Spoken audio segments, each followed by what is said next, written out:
So I think as all of you are from the BTech branch, so various branches, तो आप लोगों को gate के exam के बारे में नाम तो सुना होगा उसके बारे में, और कोई एग्जाम जो आप लोगों को लगता है कि आपके इसमें बीटेक के बाद आप लोग लिख सकते हैं एक्सेप्ट द गेट एग्जाम? कोई और exam? Engineering services is there और your state examinations are there, your state JEE exam is there, assistant engineer exam is there, SSC JEE exam is there, railway recruitment board JEE exam is there, all these exams are there. So see why GATE? एक बहुत बड़ा question दिमाग में आता है कि gate इतना क्यों ज्यादा पॉपुलर है या गेट क्यों हमने लिखना है. सी गेट एक इतना, इसका रीजन पीछे क्या है कि गेट हमें लिखना क्यों है.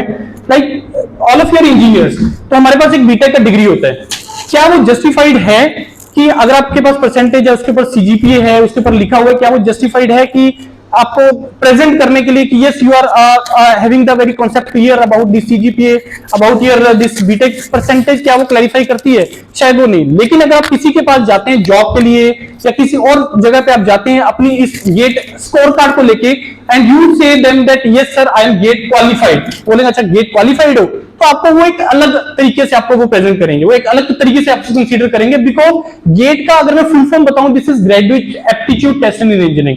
ये एक एप्टीट्यूड एग्जाम है जो बहुत कंसेप्चुअल एग्जाम है, जो मे बी हम इसको ऐसे बोल सकते हैं कि गेट अगर किसी का क्वालिफाई, तो हम बोल सकते हैं कि उसके बेसिक जो है, बेसिक अंडरस्टैंडिंग इंजीनियरिंग को लेकर वेरी मच क्लियर है. तो थोड़ा सा वहीं से स्टार्ट करते हैं कि गेट के बारे में बहुत बेसिक से स्टार्ट करेंगे, गेट के बताना कि गेट एग्जाम है क्या सारा.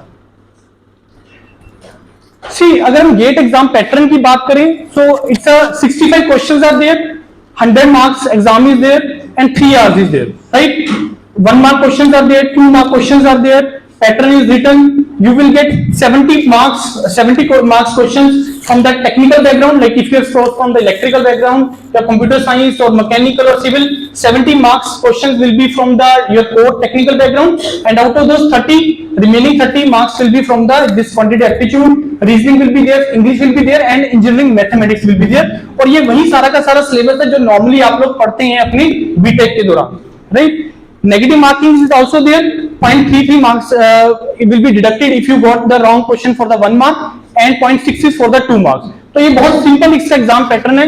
अब यहां से आप लोग एक आइडिया लगा सकते हैं कि 65 क्वेश्चंस के पीछे हमें वो 180 मिनट्स का टाइम दे रहे हैं. तो इट मींस कि ऑन एन एवरेज हमें 3 मिनट का एक टाइम दे रहे हैं. तो इट मींस कि क्वेश्चंस का एक लेवल होगा. अगर मैं आपको वैसे बड़े सिंपल वे में बताऊं कि क्या गेट का एग्जाम इजी होता है, डिफिकल्ट होता है, कैसा होता है? गेट का एग्जाम बहुत ही कंसेप्चुअल एग्जाम होता है, बहुत ही कंसेप्चुअल एग्जाम होता है. यहां पे कितने लोग हैं जो मैकेनिकल बैकग्राउंड से, सिविल, इलेक्ट्रॉनिक्स, इलेक्ट्रिकल, राइट. सो अब कंसेप्चुअल एग्जाम, कंसेप्ट का मतलब आप लोग समझते हैं जैसे प्लस 1 का जो फिजिक्स है या प्लस 2 का फिजिक्स आप लोगों ने किया होगा, वो टोटली कंसेप्ट बेस्ड है. जो इंजीनियरिंग जो है वो टोटली फिजिक्स का एप्लीकेशन है.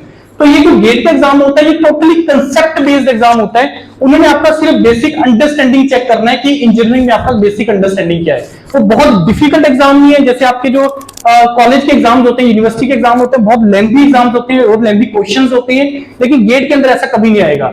गेट के अंदर वो कॉन्सेप्ट पूछेगा कि भाई अगर ये चीज है, क्वेश्चन है कि अगर किसी को पता है कि अगर इसका आंसर फाइंड आउट करना है तो उसको हाफ करना पड़ेगा. ये इसका कॉन्सेप्ट है कि अगर सपोज कोई चीज डबल हो गई तो उसको हाफ करना पड़ेगा. अदरवाइज जो चीज आप वहां पे रॉन्ग आंसर निकालोगे तो वो ऑप्शन में वहां पे अवेलेबल होगा. That is for sure. तो कॉन्सेप्चुअल एग्जाम होता है, कंसेप्ट बेस्ड एग्जाम होता है, मैथ होता है, क्वांट होता है, रीजनिंग है, इंग्लिश है और आपका टेक्निकल एप्टीट्यूड है.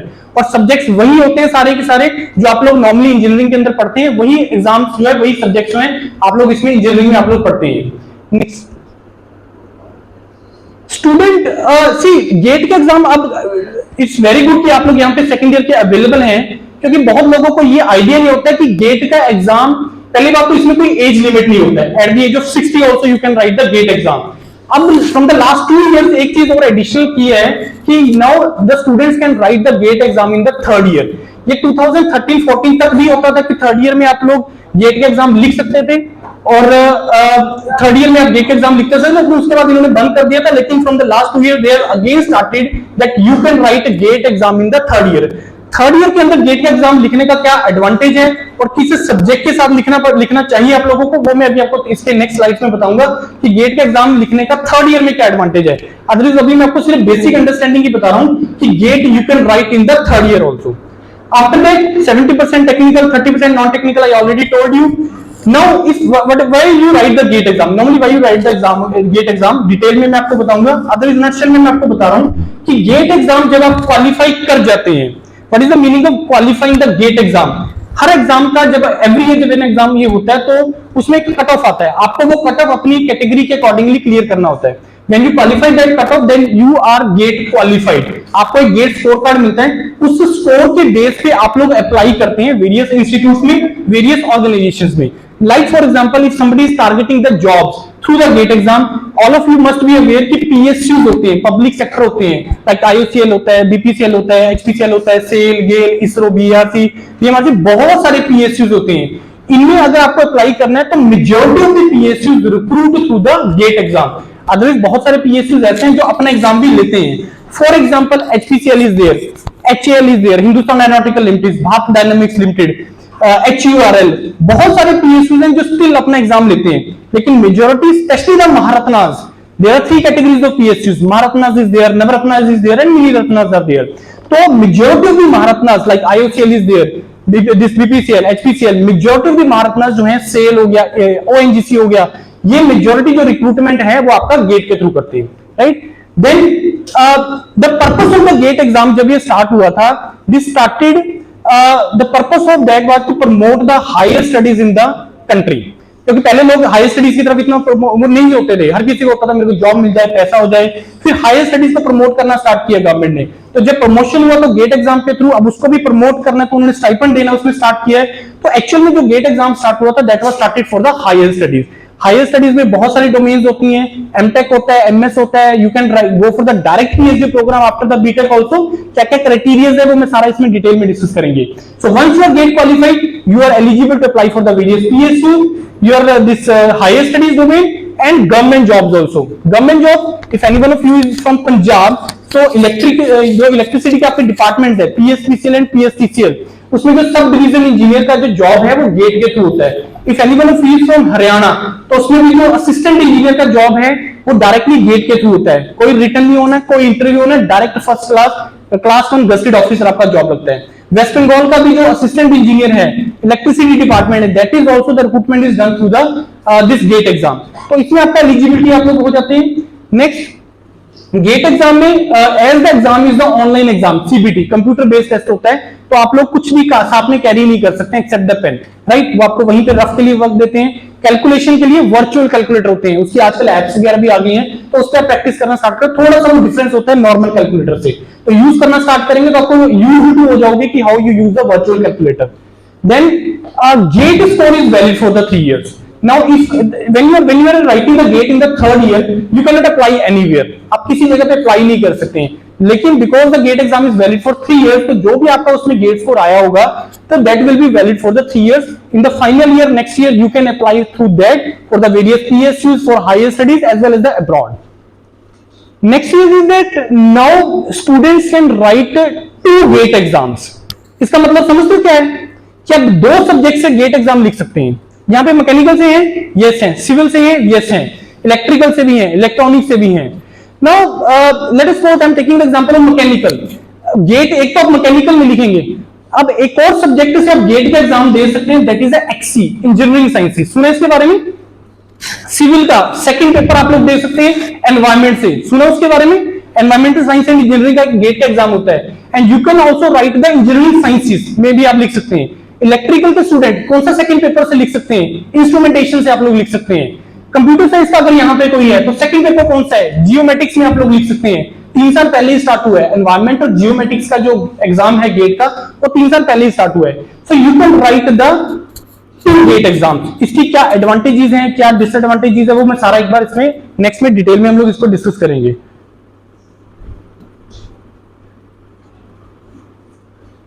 See again, why you should write the GATE exam?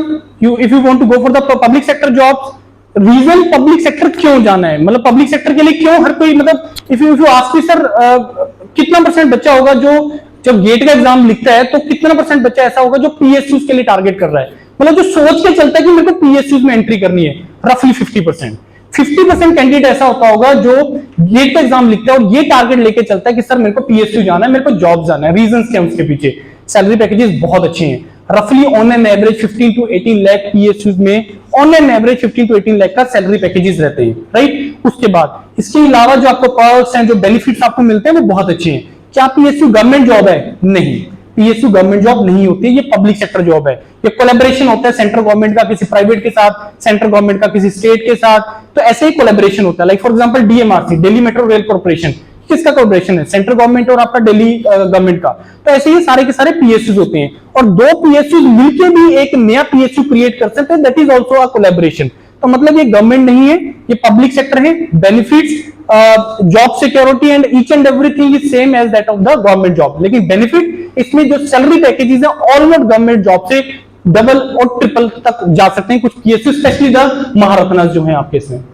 उसके बाद for higher education in India abroad, India में मैंने आपको बता दिया कि if you want to apply for the higher studies, see एक चीज दिमाग में रखना है कि अगर आप लोगों में से कोई भी हायर स्टडीज के लिए टारगेट कर रहा है, so don't do it for the sake of doing कि मेरे को मास्टर्स कर लेना है या मेरे को पीएचडी कर लेनी है, कहीं से भी कर लीजिए। एक चीज दिमाग में रखना कि इसका बेनिफिट आपको तभी होगा, हायर स्टडीज करने का बेनिफिट तभी होता है अगर आप किसी एक रेप्यूटेड इंस्टीट्यूट से करें, या एक टर्म मैं यूज करूंगा कि जहां से आपको आगे आपका करियर का ऑप्शन मिले। For example IITs, NITs, triple ITs are there, some private universities are also there. तो आप लोग अगर इन इंस्टीट्यूट से करते हैं तो वहां पे आपको करियर का ऑप्शन मिलेगा। करियर का ऑप्शन मतलब it is not only related to the placement, इसका रिलेशन करियर का वर्ड हमेशा प्लेसमेंट से नहीं होता है, जॉब से नहीं होता है। करियर का रिलेशन होता है कि अगर सपोज आप जो मास्टर्स कर रहे हैं या जो बीटेक आप कर रहे हैं, इसको आप अपने करियर से, अपने फ्यूचर से कैसे रिलेट कर रहे हैं कि सर मेरा इंटरेस्ट जो है वो आर्टिफिशियल इंटेलिजेंस में है, मैं बीटेक कंप्यूटर साइंस में कर रहा हूं, या बीटेक मैकेनिकल में कर रहा हूं, मैं बीटेक सिविल में कर रहा हूं। सर मैंने नेट पे देखा है कि सर ये सारी चीजें होती हैं, ये एक पिक्चर देखा मोनालिसा की, मैंने पिक्चर देखी, सर आजकल मैं एक देख रहा हूं इफेक्ट आ रहा है कि वो मूव कर रही है, वो कैसे हो रहा है? वो आर्टिफिशियल इंटेलिजेंस के थ्रू हो रहा है। ऐसी बहुत सारी चीजें हैं। आर्टिफिशियल इंटेलिजेंस, आप लोग यूट्यूब के ऊपर कोई वीडियो अपलोड कर रहे हो, वो कुछ टाइम लगाता है प्रोसेसिंग के लिए, किस चीज के लिए कर रहा है? वो सारा का सारा आर्टिफिशियल इंटेलिजेंस के थ्रू ये चेक कर रहा है कि क्या वो जो आप वीडियो डाल रहे हो, क्या इसी सेम टाइप का कंटेंट किसी और चैनल पे तो नहीं डाला हुआ है, क्या जो आपने थंबनेल लगा है वो आपने कहीं पे कॉपी पेस्ट तो नहीं किया हुआ है। तो वो सारा का सारा वो चेक कर लेता है, इसमें कुछ आपने गलत लैंग्वेजेस या गलत कुछ ऐसा तो नहीं यूज किया हुआ, रिस्ट्रिक्टेड तो नहीं कुछ ऐसा यूज किया हुआ उसके अंदर बोला हुआ। तो ये सारी क्या चीज है? एआई। सर मैं बीटेक कर रहा हूं, मेरा इंटरेस्ट सर इस डोमेन में जा रहा है, क्या मैं इस डोमेन में हायर स्टडीज में जा सकता हूं? Yes, you can go for that. Artificial intelligence, data science, machine learning, management, ये इंटरडिसिप्लिनरी ब्रांचेज होती हैं। इसमें जो भी ब्रांच से आप लोग बीटेक कर रहे हैं, from any branch you can enter into these higher studies specialized domain, तो उसका आपको बेनिफिट होगा। तो मतलब देयर में भी चांस कि आप लोग जहां पे जब भी जो कर रहे हैं, देयर में भी चांस कि आप लोग उसमें अभी मजा नहीं आ रहा है, नहीं सर मेरा तो मैकेनिकल के लिए बना ही नहीं था, मैं सिविल के लिए बना ही नहीं था, मेरे को घर वालों ने फोर्स कर दिया। लेकिन अब जब आप बैचलर कर ही रहे हैं बच्चे, इस टाइम पे आपको ये देखना है कि आपका टेम्परामेंट किस डायरेक्शन में लाई कर रहा है, किस डोमेन में लाई कर रहा है। और हमेशा देखो, जॉब करने के लिए पूरी लाइफ पड़ी है यार, हायर स्टडीज का अपॉर्चुनिटी अच्छी जगह से करने का अपॉर्चुनिटी पूरी लाइफ में शायद दोबारा से ना मिले। देर में भी चांस कि आपने बीटेक कर लिया, साल 2 साल जॉब कर लिया, आपके साथ वाले किसी ने बीटेक एमटेक करने के लिए कोई आईआईटी चला गया, उसके बाद उसका बहुत अच्छा करियर आगे देख रहा है, वो एंटरप्रेन्योरशिप, उसको कोई आइडिया कंसीव हुआ, वहां पे जाके उसको फ्रेंड सर्कल एक ऐसा मिल गया जिसके पास कुछ आइडियाज थे, लोगों ने आइडियाज के ऊपर काम करना स्टार्ट किया। तो मेन चीज जो आपको बेनिफिट देगी ना, ये जो मतलब हम क्यों इंस्टीट्यूट्स की बात करते हैं, आईआईटीज, एनआईटीज, ट्रिपल आईटीज, ये इंस्टीट्यूट में क्यों हम बात कर रहे हैं कि क्यों ये अच्छे इंस्टीट्यूट है? The exposure which you get, जो आपको लोगों को वहां से एक्सपोजर मिलेगा। अभी हम लोग इस रीजन में बैठे हैं तो हमें यहाँ पे किस स्टेट से ज्यादा लोग हैं तो इतना एक्सपोजर नहीं है, लेकिन जब आप इंडिया के टॉप इंस्टीट्यूट्स में जाके बैठ जाएंगे, जहाँ पे पूरे इंडिया के टॉपर्स आ रहे हैं, अच्छे रैंकर्स के स्टूडेंट्स आ रहे हैं, जब उनके साथ आप जाके बैठेंगे तो आइडियाज कंसीव होंगे और कुछ ना कुछ आइडियाज आएंगे। ये जो आजकल चल रहा है इसके ऊपर, जो आपका एंटरप्रेन्योरशिप को लेके आजकल बहुत ज्यादा चल रहा है, जॉब्स क्रिएट करने को लेके हो रहा है, क्यों इन कंट्री में, इस इंडिया के अंदर इस टाइम पे गवर्नमेंट क्यों प्रमोट कर रही है एंटरप्रेन्योरशिप को? प्रॉब्लम कहां पे आ रही है कंट्री के अंदर? पॉपुलेशन बहुत ज्यादा है, कैसे कंट्रोल किया जा सकता है? कंट्रोल करने का एक ही तरीका है, जब तक आप जॉब क्रिएट नहीं करोगे ये प्रॉब्लम रहेगी रहेगी। कितना का जॉब्स गवर्नमेंट क्रिएट कर देगी बच्चे, जॉब्स आप लोगों को एज ए इंडिविजुअली क्रिएट करनी पड़ेगी। चाइना या कंट्रीज क्यों आगे चली जा रही है? बिकॉज उन्होंने जॉब क्रिएट किए हैं। गवर्नमेंट कितना का जॉब दे रहा है? कुछ ज्यादा नहीं दे रहा है। जॉब्स क्रिएट करने के लिए वो प्रमोट कर रहे हैं, एंटरप्रेन्योरशिप को वो लोग प्रमोट कर रहे हैं। आप लोगों के आइडियाज हैं, अगर आप लोगों के पास गवर्नमेंट के पोर्टल हैं जहां पे आप अप्लाई कर सकते हो वहां पे कि सर मेरे पास ये आइडिया, अगर उनको वो आइडिया अच्छा लगेगा डेफिनेटली वो आपको फंडिंग करेंगे, आपको उसमें प्रमोट करेंगे, आपको सपोर्ट करेंगे वो सारी चीजों को लेके। तो इसको इस डायरेक्शन में लेके चलो कि एक अच्छा, फिर इसको लिंक कैसे बन रहा है सर गेट एग्जाम के साथ, इसका कैसे लिंकिंग है, जो भी आप चीजें बोल रहे हो बच्चे, हमें एक ऐसी जगह पे जाके तो बैठना ही पड़ेगा ना जहां पे मेरे को ऐसे आइडियाज मिलेंगे, जहां पे मेरे को ऐसा ग्रुप मिलेगा, जहां पे मेरे को एक्सपोजर मिलेगा। वो यहाँ पे नॉर्मली नहीं मिलेगा, वो आपको रिप्यूटेड इंस्टीट्यूट में मिलेगा। इंडिया से बाहर चले जाओ, अब्रॉड के लिए बहुत ऑप्शन है। Through the GATE exam you can also write for the abroad. कोई मेरे को बता सकते हैं यहाँ पे कौन सी ऐसे यूनिवर्सिटीज हैं वर्ल्ड वाइड जो गेट के थ्रू मास्टर्स प्रोग्राम के लिए इंटेक करते हैं? यहां पे है कोई ऐसे जिसको पता हो इसके बारे में? नहीं पता? सिंगापुर में Nanyang technical university, national university of Singapore, NTU, NUS, सुना इसके बारे में? नहीं सुना? जर्मनी में भी कुछ यूनिवर्सिटीज हैं, यूरोप में भी हैं कुछ यूनिवर्सिटीज, कुछ 5 से 6 यूनिवर्सिटीज हैं जो बेसिकली आप लोगों को गेट के थ्रू जो इंडक्टमेंट करते हैं मास्टर्स के लिए, राइट? तो टारगेट करके चलो, मतलब कि अगर आप गेट में बहुत अच्छा स्कोर कर लेते हो तो इन कंट्रीज को भी टारगेट करके चलो। देखो करियर को कैसे कैसे कन्वर्ट करना है, कैसे आप लोगों को अप्रोच क्या करनी चाहिए फॉलो। आप लोगों को अप्रोच ये फॉलो करनी चाहिए कि पहले तो डिसाइड कर लिया भाई कि मेरे को करना क्या है, मेरा किस डायरेक्शन में टेम्परामेंट जा रहा है, और गेट एग्जाम लिखना क्यों जरूरी है। गेट एग्जाम लिखना इसलिए जरूरी है सो दैट कि तुम्हें उस इंजीनियरिंग का आपके फंडामेंटल्स एटलीस्ट क्लियर हो जाएं। क्योंकि हमें सबसे बड़ा ट्रबल ये आता है कि मेरे को तो यही नहीं पता कि मैं ये बोल दूं कि भाई फोर्स को एक्सप्लेन कर दो, जो हमने +1 की फिजिक्स में पढ़ा होगा कि फोर्स एक्सप्लेन कर दो, फोर्स और प्रेशर में क्या डिफरेंस है, शायद हम वो भी ना कर पाए।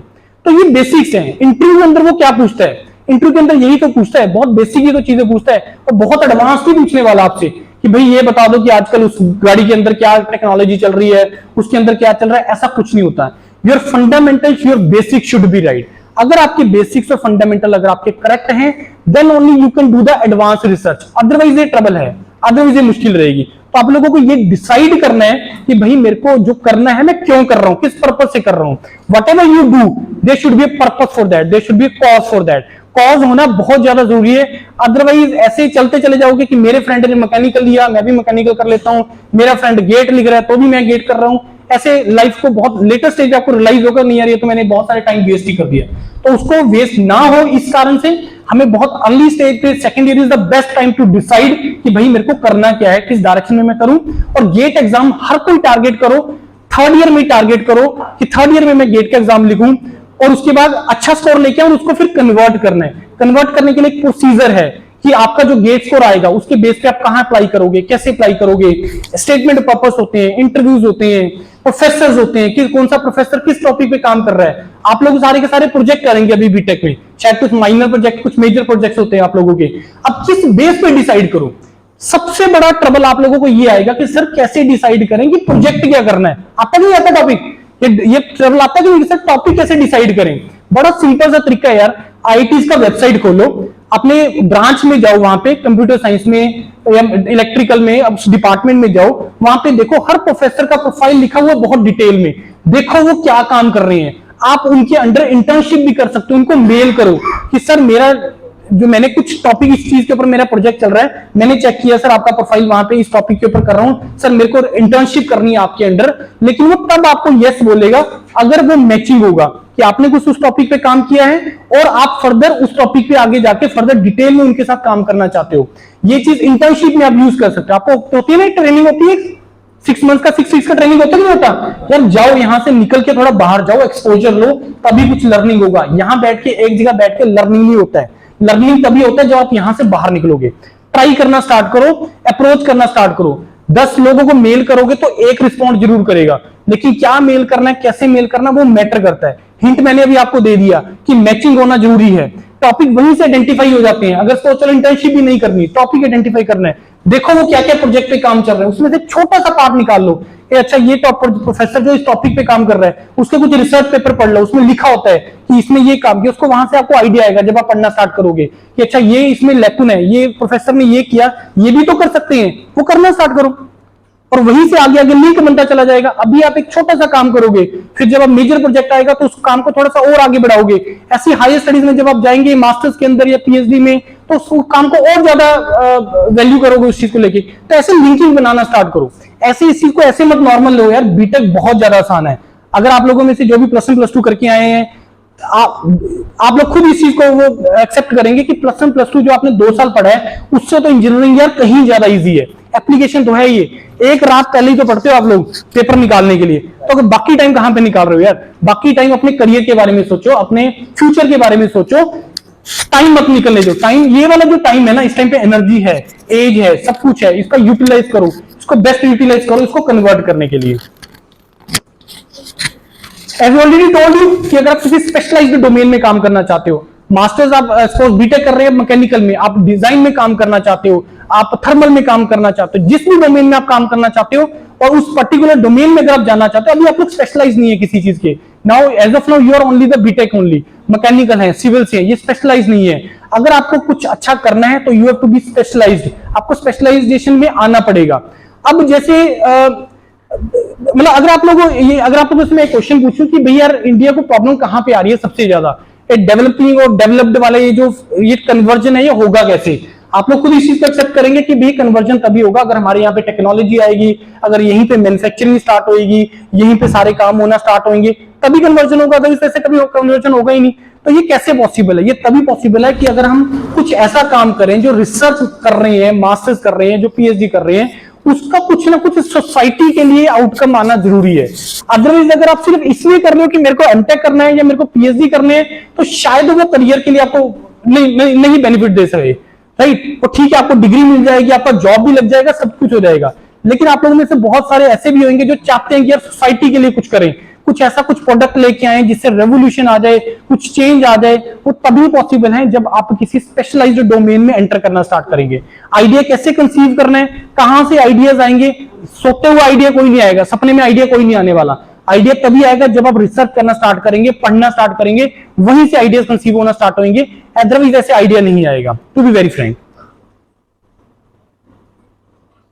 उसके बाद गेट का डेफिनेटली, जब आपकी शायद यहाँ पे कंपनीज अगर सपोज प्लेसमेंट के लिए आते हैं, उनमें से कंपनीज कुछ होती होंगी जो बोलते होंगे ठीक है अगर कोई गेट क्वालिफाइड है तो हम उसको डायरेक्टली रिक्रूटमेंट दे देते हैं, या उसको एक स्पेशल ट्रीटमेंट ऑब्वियसली वो देते होंगे। या अगर आप ऑफ कैंपस में भी अगर आप कहीं पे जाते हैं इंटरव्यू वगैरह के लिए, and if you write on your resume कि sir I am GATE qualified, वो उसका आपको एडवांटेज मिलेगा ही मिलेगा। So this all are the benefits of your GATE exam. Some of the PSUs who recruit through the gate, ये list बहुत number बड़ा है, ये 250 प्लस PSUs हैं पूरे इंडिया के अंदर जो रिक्रूटमेंट करते हैं, राइट? जिसमें बैंक्स भी, आपके बहुत सारे बैंक्स भी PSUs के अंदर आते हैं, लाइक PNB, SBI वगैरह सारे PSUs ही हैं। उसके बाद जैसे अभी मैंने इंटर्नशिप की बात करी, ऐसी लैब्स होती हैं कुछ लाइक CSI, CDEC वगैरह, ये लैब्स होती हैं, चंडीगढ़ में भी हैं कुछ लैब्स। यहां पे भी JRF के लिए भी आप अप्लाई कर सकते हैं through the GATE exam, junior research fellowship, उनके पास प्रोजेक्ट्स होते हैं। आप लोगों को ये भी पता होगा कि जब ये आप ये हायर स्टडीज प्रोग्राम के लिए जा रहे हैं या आपकी रिसर्च प्रोग्राम्स वगैरह के लिए जा रहे हैं, तो आपको कुछ वो स्टाइपेंड देते हैं, पता है इसके बारे में? स्टाइपेंड मिलता है ना आपको, कहां से देता है प्रोफेसर आपको स्टाइपेंड? आपको क्या लगता है अपनी जेब से दे रहा होगा? गवर्नमेंट दे रही है? गवर्नमेंट दे रही है? हाँ, कहां से मिल रहा है वो स्टाइपेंड? अगर आपको कोई प्रोफेसर के साथ कोई काम करना है JRF के लिए, या आप इंटर्नशिप के लिए जा रहे हो, वो इंटर्नशिप आपको वो पेड इंटर्नशिप करते हैं कभी कभी, तो वो कहां से दे रहे हैं आपको पैसे? बच्चे प्रोफेसर के पास प्रोजेक्ट होते हैं, उनके वो प्रोजेक्ट होते हैं, उनको पर्सन चाहिए होते हैं, उनको बंदे चाहिए होते हैं कि जो उनके साथ उस प्रोजेक्ट में काम करे। अगर आप उसका एक काम करके देते हो, एक छोटी सी प्रॉब्लम को उसको आप सॉल्व करके देते हो 6 हफ्ते के अंदर, 4 हफ्ते के अंदर, 2 महीने के अंदर, वो फंडिंग आपको जो है उसी ने वहीं से देनी है आपको। और ये खाली पड़ा है सिस्टम, प्रोफेसर्स को बच्चे नहीं मिलते हैं। क्यों बच्चे नहीं मिलते हैं? क्योंकि बच्चों को यही नहीं पता कि अप्रोच कैसे करना है, कैसे अप्लाई करना है, उनके साथ क्या क्या प्रोजेक्ट चल रहे हैं। डायरेक्टली मेल कर देंगे, ऐसे बैठे रहेंगे, सर मेरे को तो कोई मिल नहीं रहा है, मेरे को इंटर्नशिप नहीं हो रही है, मेरे को सर कोई कंसीडर नहीं कर रहा है। भाई जब तक तुम पूरा होमवर्क नहीं करोगे, कोई कंसीडर करने वाला नहीं है। तो होमवर्क करना बहुत ज्यादा जरूरी है। होमवर्क कैसे करना है, कैसे आइडेंटिफाई करने हैं, मैंने अभी आपको सारा बहुत डिटेल में बताई है चीजें। देन जैसे मैंने आपको बताया था कि गेट एग्जाम जो है हायर स्टडीज के लिए होता है, क्यों गवर्नमेंट इसको प्रमोट कर रही है, रीजंस भी मैंने आपको बताए हैं। अब उसके लिए एक थोड़ा सा ट्विस्ट डालने के लिए कि और ज्यादा प्रमोट हो, थोड़ा मोटिवेटेड फील करे बच्चा, क्योंकि बीटेक के बाद जैसे आप लोग के साथ वाले का जॉब लग गया, मेरा जॉब नहीं लगा, मैं मास्टर्स प्रोग्राम के लिए जा रहा हूँ, वो तो पैसे ले रहा है, मेरे पास है, मेरा खर्चा निकालने के लिए भी पैसे नहीं है। तो गवर्नमेंट कुछ स्टाइपेंड दे रही है। मास्टर्स लेवल पे जो स्टाइपेंड है वो एमएचआरडी देती है, ministry of human resource development, ये एमएचआरडी जो है आपको स्टाइपेंड देती है। मास्टर्स लेवल पे जो आपको स्टाइपेंड है वो 2 साल के लिए मिलता है। एमटेक 2 साल का प्रोग्राम होता है, 12,400 रुपए पर मंथ का स्कॉलरशिप होता है। एक एमटेक कोर्स होता है 2 इयर्स का, एक एमटेक रिसर्च होता है, एमटेक आरए, जिसको एमएस भी बोलते हैं। सुना इसके बारे में किसी ने? एमटेक रिसर्च या एमएस के बारे में सुना किसी ने? See MTech is a 2 year programme, MS और MTech research is a 3 year programme, right. अब एमटेक में अगर मेरे को एक बहुत अच्छे कॉलेज में एंट्री लेनी है तो GATE score is the criteria. Let me tell you, जब आपका गेट का रिजल्ट आता है तो आपको 3 चीजें मिलती हैं। एक तो आउट ऑफ 100 मार्क्स होते हैं, एक रैंक होता है, एक गेट स्कोर होता है। जैसे परसेंटाइल होता है ऐसे गेट स्कोर होता है। सो वो गेट स्कोर एक जैसे 3 साल का अगर सपोज वैलिडिटी है, इस साल पेपर इजी आ गया, कुछ गेट स्कोर तो अच्छा आना चाहिए क्योंकि मेरा रैंक बहुत अच्छा आया। अगले साल गेट पेपर बहुत ज्यादा डिफिकल्ट आ गया, मेरा रैंक पीछे चला गया, मेरा गेट स्कोर भी नीचे चला गया, ऐसा नहीं होता है। It's related to the number of students कि कितने आपके आगे हैं कितने पीछे हैं, जैसे परसेंटाइल होता है। तो GATE score is the criteria जिसके बेस पे सिलेक्शन होता है या जिसके बेस पे आपका शॉर्टलिस्टिंग होता है नेक्स्ट राउंड्स के लिए। तो जैसे मैंने आपको बताया कि एमटेक में जो फाइनल सिलेक्शन है it is purely on the basis of the GATE score. जितना अच्छा गेट स्कोर होगा उसके बेस पे ही आपका फाइनल सिलेक्शन होगा। Now the MS program, it is a research program. जहां पे भी रिसर्च की बात आएगी, PhD is a research program, direct PhD is a research programme.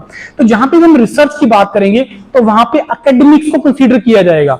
If anyone of you is from here from general category और अगर किसी का 7.5 से प्लस सीजीपीए चल रहा है और अगर गेट मेयर क्वालिफाई भी होता है, 101% you will receive call from the IITs for the MS program or from the direct PhD program. And to get the call from the MTech, you should require a very good GATE score. But to get the call from the MS program or the direct PhD program, CGPA is one of the very strong criteria जिसके base पे वो आपको call करता है। Getting my point or not? ध्यान में रखना, ये बात दिमाग में बिठा लो कि अगर कोई टारगेट कर रहा है कि सर मेरे को आईटी एंटर करना है, सीजीपी अच्छा रखो, गेट अगर मेयर क्वालिफाई करोगे easily you can enter into the IIT. So MS program is for them जो एंटर करना चाहता है आईटी पे लेकिन गेट स्कोर अच्छा नहीं आया।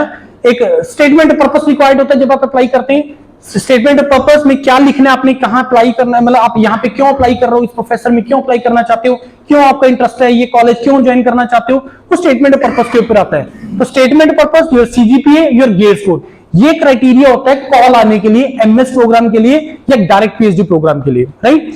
और स्टाइपेंड इसमें भी मिलते हैं, 2.5 से 3 साल का प्रोग्राम होता है। It's 12,400 rupees per month in the MS program. और डायरेक्ट पीएचडी में जो स्टाइपेंड है वो 25,000 से लेके 35,000 पर मंथ होता है।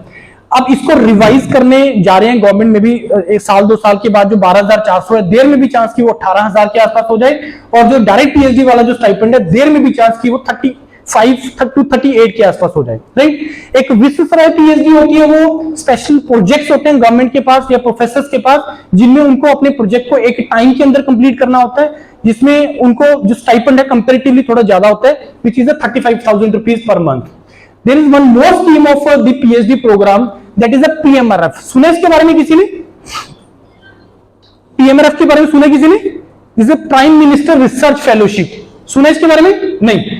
देखो, prime minister research fellowship it is also a PhD program, जिसमें आप मास्टर्स के बाद भी अप्लाई कर सकते हैं और डायरेक्ट पीएचडी भी अप्लाई कर सकते हैं। But for that you require again get qualify चाहिए, सीजीपीए जनरल कैटेगरी 8.5 प्लस चाहिए। But the stipend is 70,000 rupees per month is a stipend for the first 2 years and 80,000 is a stipend for the next 3 years.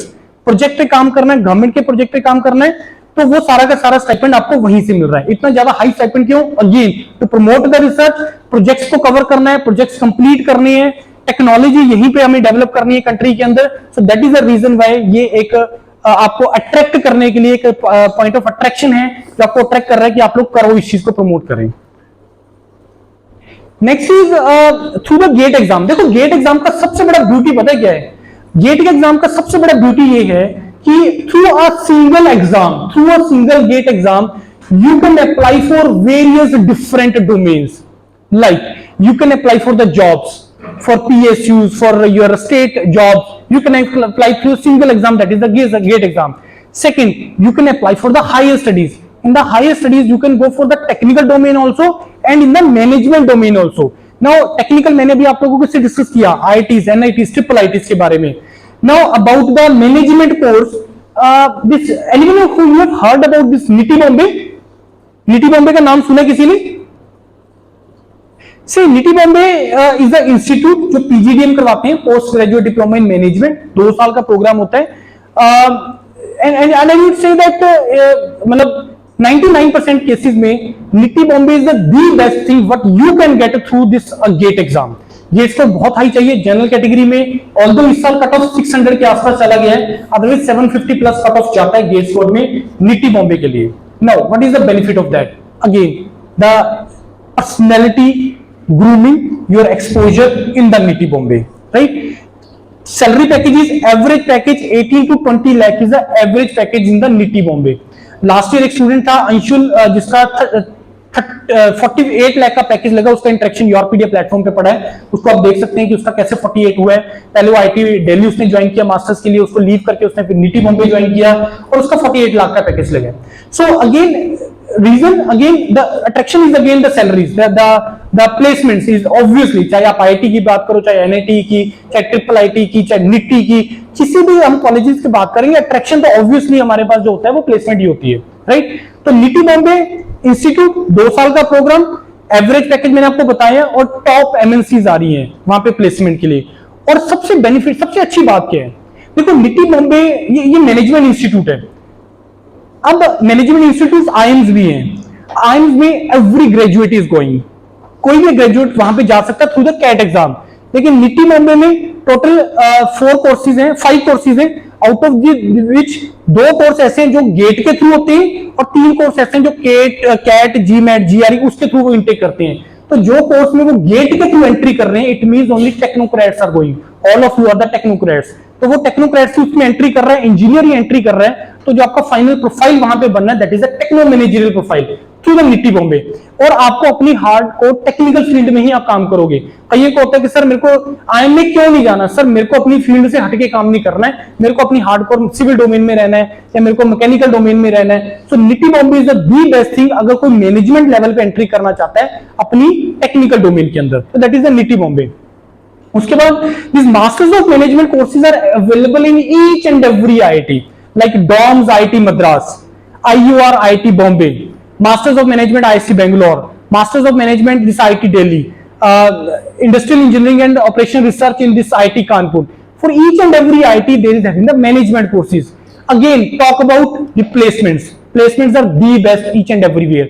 And placement की बात भी नहीं है, बात जो मैंने आपको पहले बोल चुका हूं मैं आपको, करियर की बात है, एक्सपोजर की बात है, जो वहां से आपको मिलना है, ब्रांडिंग आप लोगों का होना है कि मैंने सर आईटी से का मैं एल्यूमिनी हूं, वहां से मैंने मास्टर्स किया है, वहां से मैंने ये कोर्स किया है, सो दैट इज अ ब्रांडिंग, आपके रिज्यूमे के ऊपर आएगा।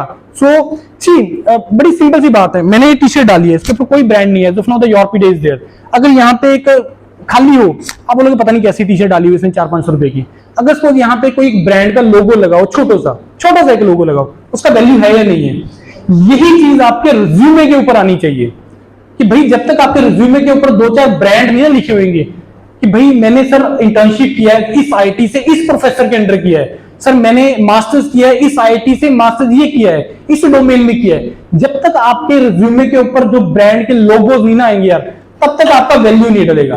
तो वैल्यू अगर आपका तभी पॉसिबल है अगर आप कुछ उस डोमेन में करेंगे, then only it is possible. Otherwise तो आप जैसे नॉर्मल एक ह्यूमन बीइंग है उसी तरह से आपका हो जाएगा।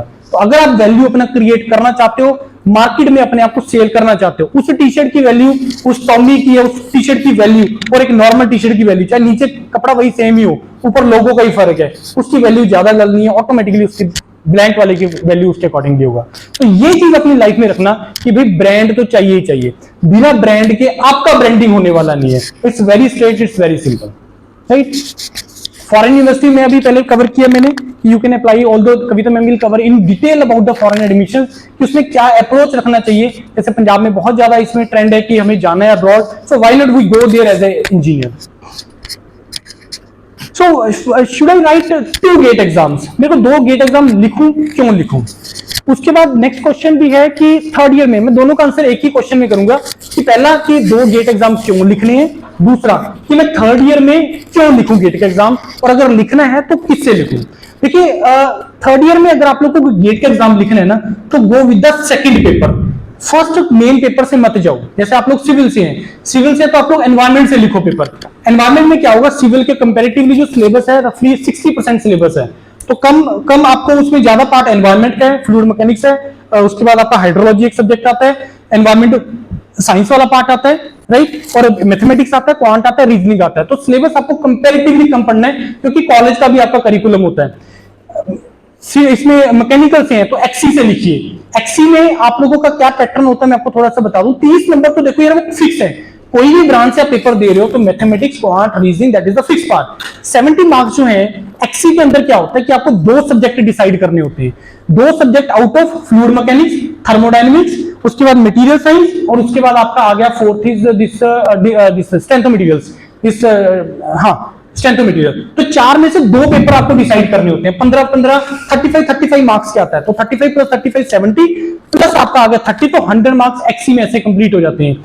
इलेक्ट्रिकल या इलेक्ट्रॉनिक्स है, गो विद द इंस्ट्रूमेंटेशन पेपर, क्योंकि सिलेबस इतना ज्यादा पढ़ना नहीं पड़ेगा। तो कॉलेज के साथ साथ आप रहते हो गाड़ी इजीली मैनेज कर सकते हो, और वो जो आपको गेट स्कोर का एडवांटेज मिलेगा वो आप नेक्स्ट ईयर में दे सकते हैं। So this is the benefit of writing the GATE exam in the 3rd year. Now why I write the GATE exam in the 2 papers? क्यों लिखूं मैं 2 पेपर क्यों लिखने सर? मैकेनिकल से देता हूं या सिविल से देता हूं, 2 पेपर मेरे को क्यों देने हैं? देखो 2 पेपर देने का बेनिफिट ये होता है, देखो आप पूरा साल मेहनत करोगे, 1 साल पूरा मेहनत करते हो, जो 3 घंटे है ना क्या वो डिसाइड नहीं कर सकते आपकी पूरी करियर को लेकर। शायद उस दिन अच्छा नहीं रहा, पहला क्वेश्चन करने लगा, 2 क्वेश्चन क्लियर, 3 नहीं निकले, तैयारी मेरा बहुत अच्छा है, पहले 2-3 क्वेश्चन ऐसे अटक के दिमाग आधा ही खराब हो गया वहां पे, और जो क्वेश्चन आते भी थे वो भी गलत करते चले जा रहे हो, तो in that case you will gate 2 chances, 2 chance आपको मिलेंगे।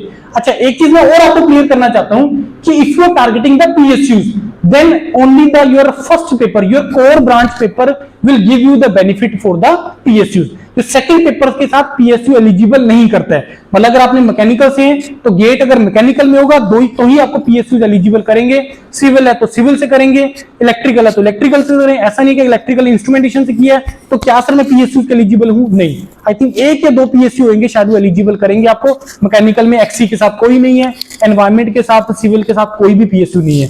तो अगर आप PSU टारगेट कर रहे हो then do this. If you are targeting the higher studies go with the second paper full flash, पूरी मेहनत के साथ, क्योंकि सिलेबस कम होगा और बड़े easily you can enter into the IITs. मैंने बताया उसका criteria general category 7.5 CGPA plus है, मोर इज द बेटर, किसी का 8 प्लस है, 8.5 प्लस है, 9 प्लस है, मेयर गेट क्वालिफाई करने पे you will get the call from the various IIT. ये चीज दिमाग में बैठा लो। उसके बाद रिजर्वेशन है, ओबीसी है 7, उसके बाद अगर SC ST है तो 6.5, इतना सीजीपी है, गेट मेयर क्वालिफाई है, you will get the multiple call from the various IITs, because that will totally depend upon that where you are applying. क्योंकि जब आप अप्लाई करते हो ना किसी भी कॉलेज में, बैचलर लेवल पे क्या होता है, आपके पास एक ऑप्शन है, मैंने डिसाइड किया मेरे को मैकेनिकल करनी है, तो ऑब्वियसली आप हर कॉलेज में मैकेनिकल में जाएंगे। लेकिन जब आप मास्टर्स लेवल पे अप्लाई करते हैं so you will be having the multiple options. Late us suppose I M mechanical engineer, मैंने गेट मैकेनिकल से दिया है और मेरे को आईटी दिल्ली में अप्लाई कर रहा हूं, रफली more than 50 options we will be having to apply. रफली मैं बोल रहा हूं, दैट कुड बी 70-80। अब उसमें से एग्जैक्टली मेरे को वो 4-5 या 5-7 जगह कहां पे मैं अप्लाई करूं exactly on the basis of my credentials, my GATEs और माय सीजीपीए, माय कैटेगरी, उसके बेस पे मैं एग्जैक्टली कहां पे अप्लाई करूं, this is the criteria to get the call from the IITs. It's very simple. Why higher studies, I think मैंने इसका answer किया आप लोगों को कि हायर स्टडीज में क्यों जाना है यार, लाइफ जॉब करने के लिए पूरी लाइफ पड़ी है, हायर स्टडीज का सेकंड चांस नहीं है। एक्सपोजर करो, ब्रांडिंग लो, प्रोफेसर के पास जाओ, प्रोजेक्ट पे काम करो, यू विल फील लाइक कि यार मैं जॉब ही तो कर रहा हूं ये। और ये फैक्ट है कि जब आप किसी प्रोजेक्ट पे काम करते हैं, पीएचडी में या इंटर्नशिप में या कुछ भी, आप लोगों को मैं प्रोजेक्ट पे काम कर रहा हूं तो मैं जॉब ही तो कर रहा हूं, मेरे को पैसे मिल रहे हैं और मैं एक प्रॉब्लम सॉल्व कर रहा हूं कंट्री के लिए या उस पर्टिकुलर ऑर्गेनाइजेशन के लिए जिसका बेनिफिट सोसाइटी को होने वाला है। So you have to think about like that. Getting और नॉट? ये मैंने पहले डिस्कस कर दिया कि अगर आप लोगों में से कोई पीएसयू टारगेट कर रही है, GATE is the criteria. GATE majority PSU GATE के लिए थ्रू ही लेते हैं, लेकिन बहुत सारे पीएसयू ऐसे हैं जो अपना टेस्ट भी लेते हैं। लाइक मैंने आपको बताया था एचपीसीएल अपना टेस्ट ले रहा है पिछले 2 साल से, उसके बाद आपका हिंदुस्तान एरोनॉटिकल लिमिटेड, उसके बाद आपका भारत डायनेमिक्स लिमिटेड, HURL, बहुत सारे पीएसयूज हैं। डीआरडीओ ने इस बार क्या किया है, उन्होंने गेट के थ्रू तो एक क्राइटेरिया लगाया, उसके बाद उन्होंने रिटर्न लिया, उसके बाद आजकल इसके इंटरव्यू चल रहे हैं। बाबा एटॉमिक रिसर्च सेंटर वो गेट के थ्रू भी रिक्रूटमेंट करते हैं और अपना टेस्ट भी लेते हैं। अभी परसों इसका शॉर्टलिस्टिंग आया है बीआरसी, उसका आजकल इंटरव्यू का तैयारी चल रहा है पूरा डिटेल में। इसको थोड़ा बाद में डिस्कस कर लेंगे क्योंकि थोड़ा टाइम का शॉर्टेज है। इसको एक स्कैनर को स्कैन करके आप लोग इसको फिल कर दीजिए क्योंकि कुछ कंटेंट है जो योरपीडिया प्रोवाइड करता है। तो थोड़ा सा मैं अपनी ब्रांडिंग भी कर लेता हूं योरपीडिया के बारे में। तो योरपीडिया इज बेसिकली प्लेटफॉर्म। योरपीडिया एक ऐसा प्लेटफॉर्म वी स्टार्टेड इन 2017। अब होता है कि देखो जब कोई काम करना स्टार्ट करते हो ना तो दिमाग में उस टाइम पे आइडिया कुछ और होते हैं, लेकिन जब आप उस आइडिया के ऊपर वर्क करना स्टार्ट करते हो ना तो बहुत सारे डोर्स और ओपन होना स्टार्ट कर जाते हैं, बहुत सारे आपको आइडियाज और कंसीव होना स्टार्ट हो जाते हैं। सो ये एक बहुत बड़ा पॉइंट है कि जब हमने 2017 में स्टार्ट किया था तो और आज में अगर हम बात करें तो बहुत ज्यादा आइडियाज में बहुत ज्यादा डिफरेंस है। ऑल्दो की जो मेन पिलर्स हैं हमारे connecting, guiding, testing and learning, that is same. ये 4 पिलर्स हैं योरपीडिया के। और अभी हमने एक और नया पिलर ऐड किया, that is the academic profiling. आप लोग सभी इंटरनेट यूज करते हैं, so Yourpedia is the YouTube channel. हमारे 3 प्लेटफॉर्म है as of now. Engineers career point is the offline platform, Yourpedia is the online platform and Yourpedia global is for the abroad studies, right. So Yourpedia जो platform है उसमें आप लोग एक बार visit करो, उसको देखो। ऐसी ऐसी चीजें आपको पता लगेंगी कि शायद आप लोगों ने, to be very frank, otherwise मत लेना, शायद आपने सोचा भी नहीं होता कि ऐसा भी हो सकता है, ये चीज भी ऑप्शन हो सकती है। We are doing as of now, मतलब अभी जैसे हम लोग last week IIT Mandi visit करके आए हैं। आईटी मंडी, क्या आप लोग बिलीव करोगे कि आईटी भी सोच रही है कि हमारा भी कोई एकेडमिक प्रोफाइलिंग कर दे, कि हमें लोग जाने कि क्या कोई ऐसा प्लेटफॉर्म है जो हमें फेमस कर सकता है, कि हमें ओल्ड आईटीज के पैरेलल लाके खड़ा कर सकता है। That is the Yourpedia is doing nowadays. अभी हमने लास्ट ईयर आईटी गांधीनगर का प्रोफाइलिंग किया था, अभी हम लोग आईटी मंडी को कवर करके आए हैं। उसके बाद आप लोगों के लिए क्या क्या अपॉर्चुनिटीज हैं, जैसे आजकल क्या है कि जो इस पर रिसेंटली पास आउट हुए हैं उनके लिए क्या क्या ऑप्शन चल रहा है, क्या अपॉर्चुनिटीज चल रहे हैं, कौन से फॉर्म्स आ रहे हैं, कौन सी स्टेट में कैसे फॉर्म्स आ रहे हैं, वो सब अपडेट इसके ऊपर आता है। A to Z सारा अपडेट आपको योरपीडिया के यूट्यूब चैनल पे मिलेगा। Late me open that channel also.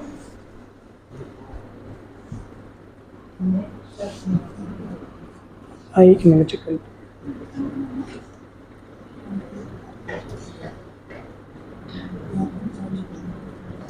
चलिए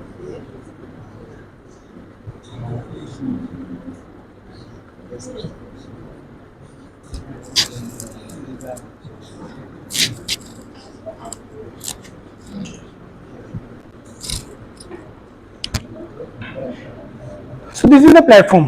Let me open some playlist for you.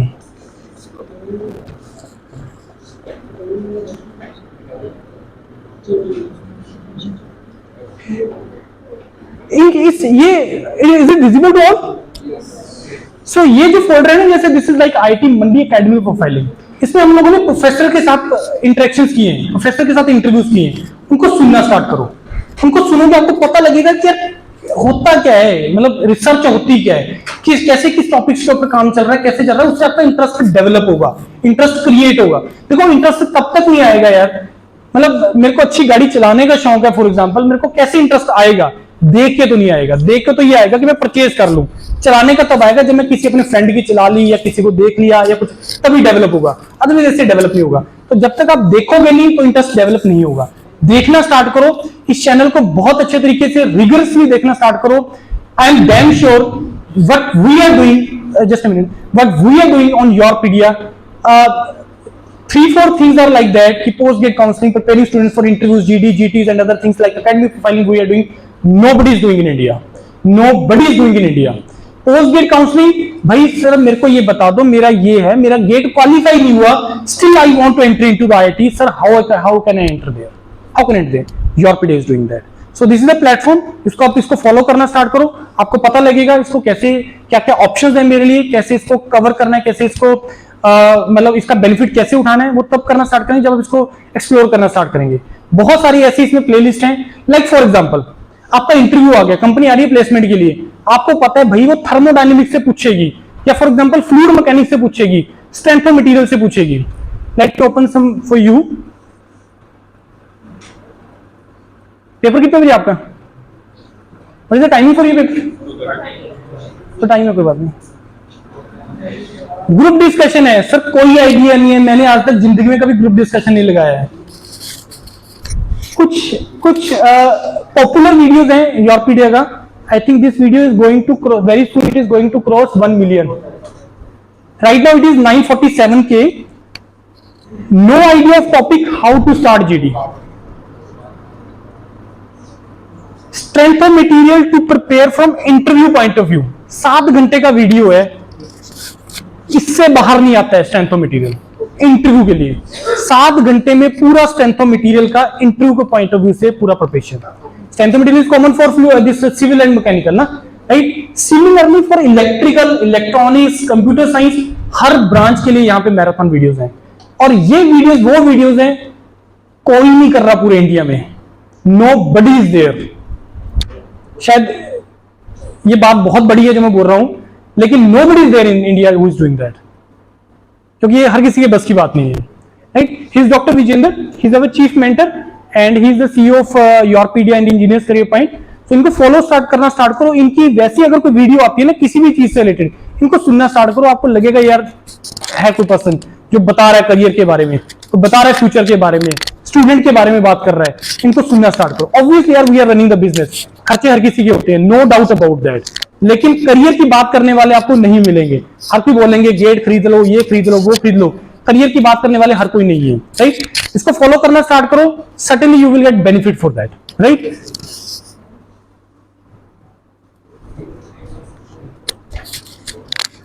So now you can scan this. हो रहा है स्कैन मानसी?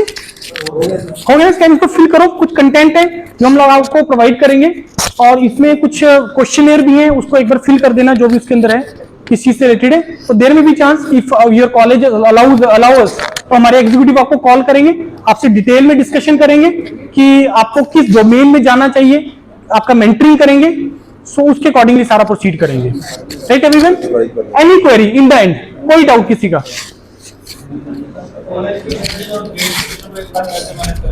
कॉलेज की स्टडी और गेट की स्टडी, है बहुत बड़ा जेन्युइन का क्वेश्चन है ये, कि कॉलेज के साथ साथ, ऑल्दो कि यहाँ पे इस प्लेटफॉर्म पे ये वीडियो पड़ा है कि कॉलेज के साथ साथ इसको कैसे मैनेज करना है. और किसी का कोई क्वेश्चन है? ये वाला same question. Last year how to crack good score. Last year का last year one time how to crack good score in the GATE. So right now you in the last year, right. और कोई same question, right. देखिए college के साथ manage कैसे करना है. देखो जैसे मैंने आपको बताया कि स्पेशली जो लोग सेकंड ईयर थर्ड ईयर से हैं, जो लोग सेकंड ईयर थर्ड ईयर में हैं, उनके साथ कॉलेज के साथ मैनेज करना तो बहुत ही ज्यादा आसान है. फाइनल ईयर में जाके आप लोगों के पास में प्रेशर बिल्ड होना स्टार्ट हो जाता है कि अब क्या करें, पास आउट हो जाएंगे, घर वालों को क्या जवाब देंगे. सबसे बड़ी चीज मैं आप लोगों को मैं आपको एक मंत्रा दे रहा हूं लाइफ में सक्सेसफुल होने का, दैट इज देयर, कि जो भी आप कर रहे हो ना, आपको जब लगता है ना कि कोई उसको क्रिटिसाइज करेगा या इसके बस की बाहर है इस चीज को समझना, उससे डिस्कस नहीं करना है. दिमाग में रखना ये बात है. और इनफैक्ट अपने पेरेंट्स से भी नहीं, जो उस बात को समझ ना पाए. जिस दिन आपका सिलेक्शन हो गया कहीं पे, ढोल लेके जाना कि भाई मेरा सिलेक्शन हो गया. एटलीस्ट जब तक नहीं होता है ना, डिस्कस मत करना, क्योंकि वो आपने प्रेशर खुद ही क्रिएट कर लिया. क्योंकि मैंने तो अपने फ्रेंड को बोला था कि मैं गेट का एग्जाम दे रहा हूं. आज कोई आया था, उन्होंने मोटिवेट किया कि गेट का एग्जाम दो, ये करो, वो करो. मैं करना स्टार्ट कर रहा हूं. वो अलग रास्ते हैं, आप अलग रास्ते हैं. फॉर एग्जाम्पल आपको सक्सेस नहीं मिली. देखो ये चीज का कभी गारंटी नहीं होता कि जब आप कुछ करना लग जाओगे तो पहली बारी में आपको सक्सेस मिल जाएगा. ये कभी जरूरी नहीं होता है. तो सक्सेस के लिए देर में भी चांस कि आपको कुछ स्ट्रगल भी करना पड़े. और जितना तुम स्ट्रगल करोगे ना लाइफ के अंदर, या उतना लर्निंग तुम्हारा होगा. एक चीज दिमाग में रखना. तो पहली चीज, सबसे ज्यादा जो प्रेशर आप अपने ऊपर क्रिएट करते हो वो आपका सोसाइटी है. वो प्रेशर कभी क्रिएट मत होने देना. तो इसमें डिस्कस मत करना किसी ऐसे बंदे से जो उस बात को समझ ना पाए कि गेट क्यों करना है, हायर स्टडीज मेरे को क्यों करनी है, अब्रॉड में क्यों टारगेट कर रहा हूं, ये मैं क्यों कर रहा हूं, मैं क्यों योरपीडिया के साथ जुड़ा हूं. कभी किसी से मत डिस्कस करना. किससे नहीं डिस्कस करना वो भी मैंने बता दिया, राइट. अब कॉलेज के साथ कैसे मैनेज करना है, फिर एक एक चीज करते चले जाओ. जो सा भी सब्जेक्ट आप उस टाइम पे पढ़ रहे हो, देखो पहले तो स्पेशली जो आप लोगों में से मैकेनिकल और सिविल से हैं, आप लोगों को सबसे पहले अपने बेसिक सब्जेक्ट ही पढ़ने पड़ेंगे. अगर आप थर्ड ईयर में है या फाइनल ईयर में है तो डायरेक्टली आप लोग आरसीसी नहीं पढ़ सकते हो, डायरेक्टली आप स्ट्रक्चर नहीं पढ़ सकते हो. सबसे पहले आपको इंजीनियरिंग मैकेनिक्स से स्टार्ट करना पड़ेगा. सबसे पहले आपको स्ट्रेंथ ऑफ मटेरियल ही पढ़ना पड़ेगा. सबसे पहले आपको फ्लूइड मैकेनिक्स ही पढ़ना पड़ेगा. सबसे पहले आपको बेसिक थर्मोडायनेमिक्स पढ़ना पड़ेगा. तो सबसे पहले तो अपने बेसिक सब्जेक्ट से स्टार्ट करो. और कॉलेज के साथ साथ जो आपका करिकुलम है वही सेम सब्जेक्ट ही तो है यार. वही पढ़ो और उसके प्रीवियस ईयर क्वेश्चंस लगाओ। प्रीवियस ईयर क्वेश्चंस अगर आपने 10 से 15 बार हाथ से लगा लिए, 10 से 15 बार हाथ से लगा लिए, कोई टेस्ट सीरीज लगाने का रिक्वायरमेंट नहीं है, कोई प्रैक्टिस क्वेश्चन करने का रिक्वायरमेंट नहीं है। To be very frank, previous year questions are more than sufficient practice करने के लिए, कॉन्फिडेंस गेन करने के लिए। करना क्या है, पहले तो देखो यार, एक सब्जेक्ट को आपको पूरा डिटेल में पढ़ना ही पड़ेगा, लेकिन अप्रोच इज डिफरेंट। कॉलेज का अप्रोच डिफरेंट होता है और इसका कॉम्पिटिटिव का अप्रोच डिफरेंट होता है। आपको पहले नोट्स होने चाहिए आपके बहुत अच्छे, लेकिन वो टू द पॉइंट, जो एग्जाम क्रैक करने के लिए रिक्वायर्ड है। इंटरव्यू का अप्रोच टोटली डिफरेंट होता है, और उसको एक बार डिटेल में बनाने के बाद उसके शॉर्ट नोट्स बनाओ। ये हर ब्रांच के लिए मैं बता रहा हूं, शॉर्ट नोट्स का क्या बेनिफिट है। थर्मोडायनेमिक्स का सर मेरा 60 पेज का बुकलेट है, मैं बोल रहा हूं इसको 2 घंटे में रिवाइज करना है। कैसे पॉसिबल है? ये तभी पॉसिबल है अगर उसके शॉर्ट नोट्स बनेंगे।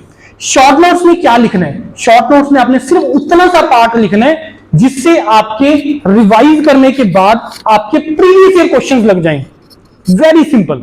आपने कोई डेफिनेशन नहीं लिखनी, कोई टाइप्स नहीं लिखना, आपने सिर्फ उसमें उतना सा पार्ट लिखना है जिससे आपके प्रीवियस ईयर क्वेश्चन सॉल्व हो जाएं। शॉर्ट नोट्स तब बनाने हैं जब आप एक बार सारे प्रीवियस ईयर क्वेश्चंस को लगा दोगे, जिससे आपको आइडिया लग जाएगा कि भाई मेरे को किस टाइप का मेरे को वहां पे लिखना है, कि किस टाइप का क्वेश्चन पूछता है। Short notes is the best way to revise any subject. मैं बोलूंगा पूरी मैकेनिकल इंजीनियरिंग गेट का सिलेबस 10 घंटे में रिवाइज करना है। कैसे पॉसिबल है? और 10 बार रिवाइज करना है गेट के एग्जाम जाने से पहले। ये तभी पॉसिबल है अगर आपने उसका शॉर्ट नोट्स बनाया होगा। तो short notes is the most important thing, और ये हर ब्रांच के लिए एप्लीकेबल है। सेकंड ईयर, थर्ड ईयर जो भी है, आप लोग बेसिक से स्टार्ट करो, बेसिक सब्जेक्ट स्टार्ट करो।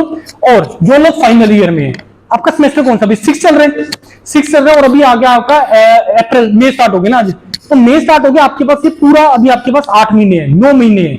9 महीने is the more than sufficient time. देखिए देखो होता क्या है कि जैसे मैं बोल रहा हूं कि सेकंड ईयर थर्ड ईयर में अर्जेंसी नहीं है, फाइनल ईयर में अर्जेंसी है। फिर आती है बात प्रायोरिटी की।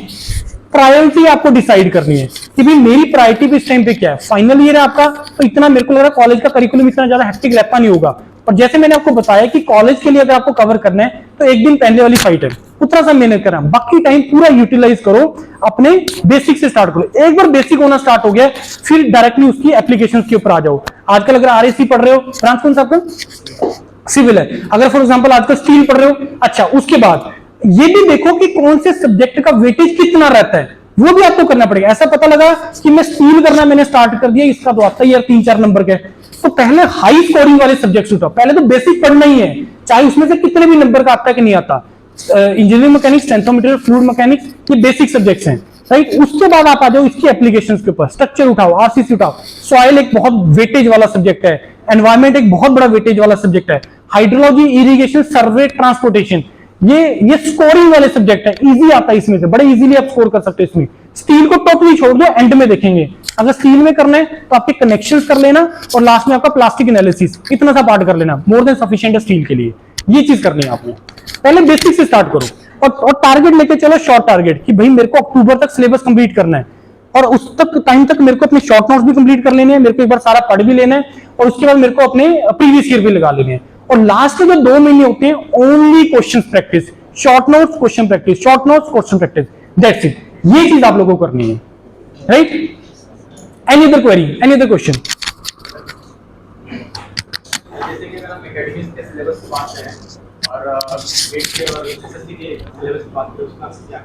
एसएससी, जेईई और एकेडमिक्स में दोनों का अंतर क्या है? हाँ मैं बताता हूँ। देखिए बैठिए, इनका क्वेश्चन है कि जो आपका ब्रांच सिविल, इलेक्ट्रिकल, मैकेनिकल, आप लोग टारगेट करते हो central government exam also, like SSC, JEE is there, RRB, JEE is there. Railway recruitment board जो इस बार पास आउट होने वाले हैं, जो पिछले साल पास आउट हो गए, तो रेलवे रिक्रूटमेंट बोर्ड में जूनियर इंजीनियर का और सीनियर सेक्शन इंजीनियर का बहुत ज्यादा बल्क में रिक्रूटमेंट आने वाला है। नेक्स्ट ईयर इलेक्शन है, आप लोग को पता है। सिलेबस करिकुलम क्या है? एसएससी, जेईई का एग्जाम पैटर्न क्या होता है? 100 क्वेश्चंस आते हैं आपके टेक्निकल, 100 क्वेश्चंस आते हैं आपके नॉन टेक्निकल, और 100 क्वेश्चंस में जो नॉन टेक्निकल है उसमें से 50 क्वेश्चंस आते हैं आपके जनरल स्टडीज के, जनरल अवेयरनेस के, और 50 क्वेश्चंस आते हैं आपके दिस रीजनिंग के एंड दिस जनरल साइंस के, राइट। तो रीजनिंग वाला पार्ट तो पढ़ते हो, क्वांटिटेटिव एप्टीट्यूड नहीं आता इसके अंदर। General studies is the only thing जिसके बारे में आपको सोचना है, और जो बहुत ही बेसिक पूछते हैं। 120 क्वेश्चन, 200 मिनट। ये हाँ हाँ मेरा क्वेश्चन था कि सर एकेडमी में सिलेबस होती है वो बहुत कम होती है, जो एसएससी और उसी पॉइंट पे आ रहा हूँ मैं उसी पॉइंट पे आ रहा हूँ मैं, और धीरे धीरे उसी पॉइंट पे आ रहा हूँ मैं, बैठ कोई बात नहीं। अब इसमें जैसे मैंने आपको बताया कि SSC JEE RRB JEE exam में सिलेबस का जो डिफरेंस है वो 1-2 सब्जेक्ट होगा। Otherwise specially for these exam जिसमें टाइम बेस्ड एग्जाम है, 120 क्वेश्चन 200 मिनट, गेट का एग्जाम 65 क्वेश्चन 180 मिनट, पर क्वेश्चन 3 मिनट का टाइम, यहां पे टाइम लग रहा है आपको 1 मिनट से भी कम का एक क्वेश्चन के लिए। तो पहली चीज वो नॉलेज नहीं चेक करने बैठे, वो सिर्फ आप लोगों का बस अंडरस्टैंडिंग चेक करने बैठे, याद करने वाले क्वेश्चन आएंगे वहां पे, बहुत ही स्ट्रेट क्वेश्चन। वो सारे क्वेश्चन जो आप इग्नोर कर देते हो गेट एग्जाम के लिए, वो सारे एसएससी जेईई आरआरबी जेईई वैसे पूछता है, राइट। करने का तरीका क्या, स्टैंडर्ड बुक्स होती है ना, specially for these exam SSC JEE और आरआरबी जेईई के लिए मोर देन सफिशिएंट। और जो डिफरेंस है, डिफरेंस को एंड में रखो। डिफरेंस कितने हैं, 10 से 15% का, राइट। 10 से 15% का डिफरेंस है टेक्निकल के अंदर, 85% इज द कॉमन।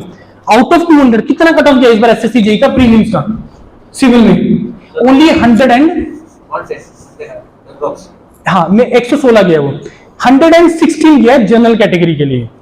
तो 200 में से 116 नंबर कट ऑफ के लिए, मेंस के लिए। तो इट मींस कि बहुत सारी चीजें ऐसी हैं जो आप इग्नोर कर सकते हो। और ये स्पीड टेस्ट है, ये ज्यादा वो वहां पे कैलकुलेशन नहीं होती है, याद करने वाले हैं, रिकॉल करने वाले, रिमेंबर करने वाले कि अच्छा ये क्वेश्चन है, ये 4 है, मैंने पढ़ा हुआ है ना तो मेरे को रिकॉल हो जाएगा, अगर मैंने पढ़ा हुआ नहीं है तो शायद रिकॉल ना हो पाए। तो टेस्ट वो सिलेबस वैसे आते हैं। और जो वो डिफरेंस है 10 से 15 वाले % वाला, उसको बिल्कुल एंड के लिए रख दो। 85% पानी पी के गिलास में से ना प्यास बुझा लो, 15% जो बचेगी ना वो एंड में कोई ना कोई डाल जाएगा उसमें गिलास में, ठीक है, उससे पानी भर जाएगी, उससे कवर हो जाएगा। 85% मोर देन सफिशिएंट होता है उस एग्जाम की को क्रैक करने के लिए। 116 नंबर 200 में से कुछ ज्यादा नहीं होते हैं, तो वो इग्नोर कर सकते हो वो वाला जितना भी डिफरेंस है आपका एकेडमिक्स के साथ, right. Any other query?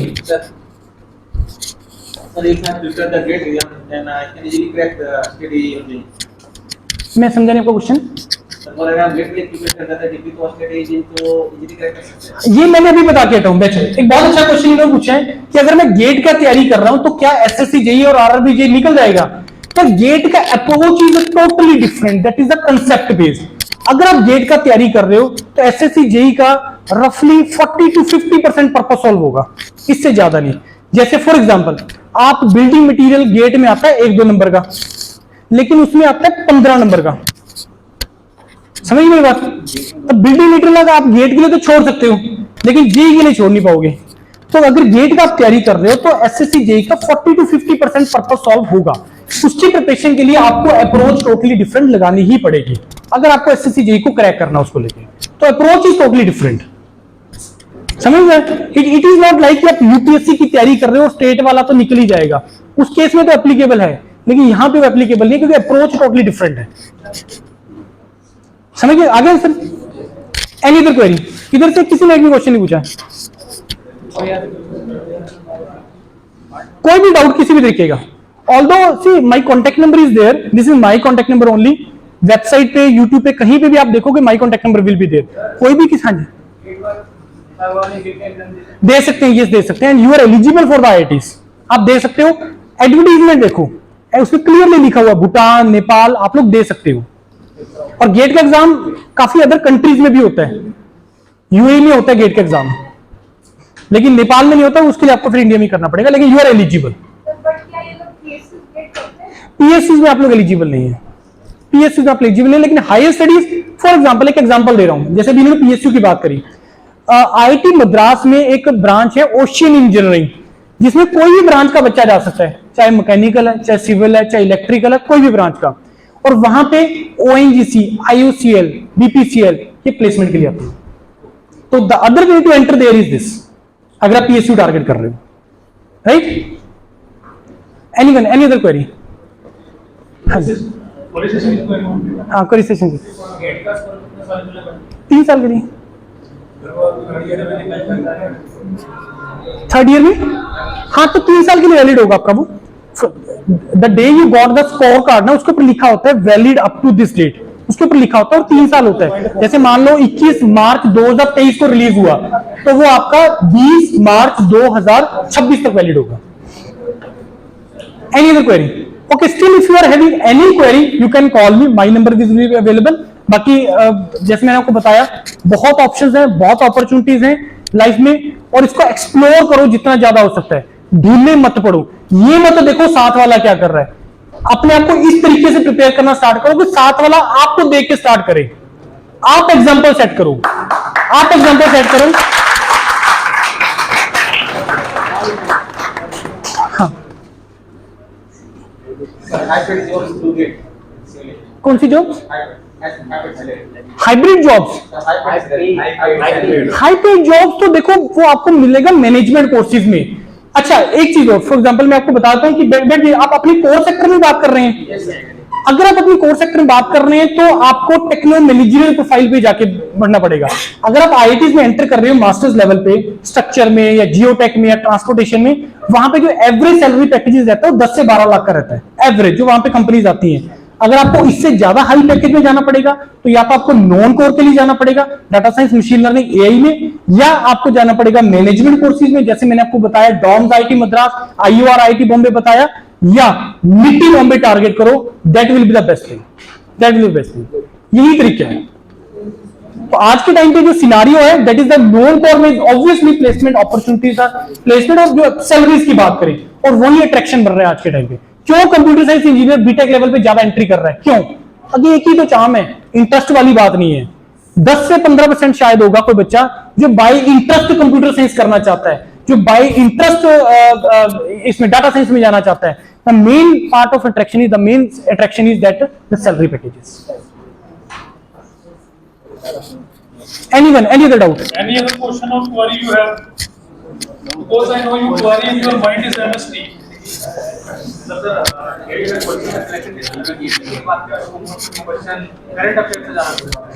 Current पे तो जनरल स्टडीज वाला पार्ट है ना, तो 50 मार्क्स जो आप 50 क्वेश्चन जो आने हैं एसएससी जेईई वगैरह के अंदर, तो उस आउट ऑफ 50 अराउंड 10 से 15 क्वेश्चन आपका करंट अफेयर आएगा, बाकी सारा स्टैटिक आएगा। Out of 200 you will get only 15 question, 10 to 15 question from the current affair, बाकी सारा स्टैटिक है। 100 तो टेक्निकल हो गया, बाकी सारा 50 क्वेश्चन रीजनिंग के, 35 क्वेश्चन आपका स्टैटिक आना है, 15 क्वेश्चन आपका करंट अफेयर आएगा। और करंट अफेयर प्रिपेयर करना कोई मुश्किल नहीं है, डेली न्यूज़पेपर पढ़ते रहो, दैट्स इट। हेडलाइंस भी देख लोगे तब भी मोर देन सफिशिएंट है, that is more than sufficient for current affair, right? So from this I would like to thank you. हाँ जी,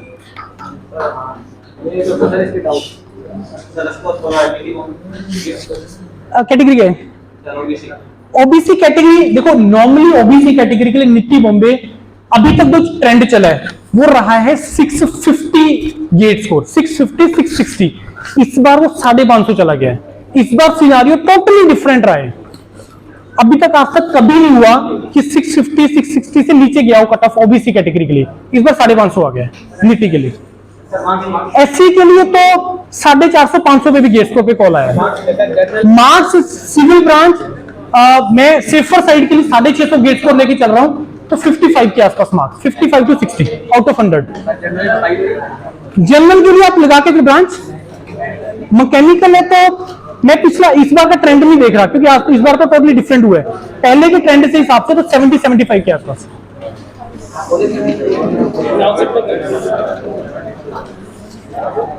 Okay, any other query you have? So I would like to thank you all that you listen to me very patiently.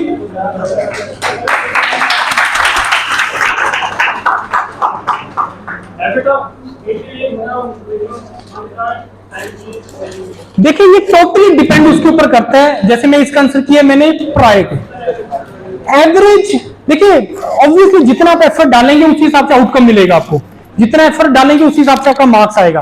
Otherwise आजकल की situation के हिसाब से देखा जाए तो 4 से 5 महीने मतलब सफिशिएंट है to crack the exam, but depend करता है कि आप उसमें कितना टाइम देते हो उसको। That will totally depend upon that, उसके ऊपर डिपेंड करेगा ये। How does the GATE exam will be very beneficial when a student is going to find out a government job? I think that I already answered that in the government jobs like the Punjab state, Haryana, West Bengal, I think Odisha is also there. The subdivision engineer of electricity department, the recruitment is done via the GATE exam only, purely, no written, no interview. So that is the only option to the GATE through the GATE exam to enter into the government, state government jobs. For Haryana, each and every state student is eligible. Punjab also, but Punjabi is compulsory for that to do the job in that. And I think in majority of the states they put any something like constraint for that. Yes. 450 से 500. ये सारी information सुनिए, ये सारी information इस platform के ऊपर है. Start following this platform. 4-5 महीने तक फॉलो करो और आपको खुद बोलोगे कि नहीं सर बहुत इंफॉर्मेशन मिल रही है, बहुत इंफॉर्मेशन. ढंग से फॉलो करना, रिचुअल फॉलो करना, रिचुअल मान के फॉलो करना. कि जैसे डेली जो लोग भगवान को मंदिर जाके आते हैं वो डेली जाते हैं, जो जिम में जाना है जिसने वो डेली जाना ही जाना है. इस हिसाब से रिचुअल मेंटेन करके चलना, राइट.